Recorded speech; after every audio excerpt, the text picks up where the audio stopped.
We want today we'll talk about how to fix or how to solve the problem of it's not working on your device. On the application of Telegram, you will go to settings. In this page, you will go to apps, default apps, app settings. On above here, you will search about the application of Telegram.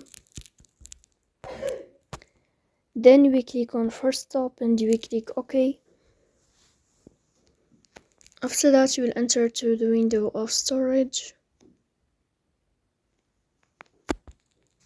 Then we click on clear cache. In the end, you can turn off your phone and you can restart your phone again to fix that problem.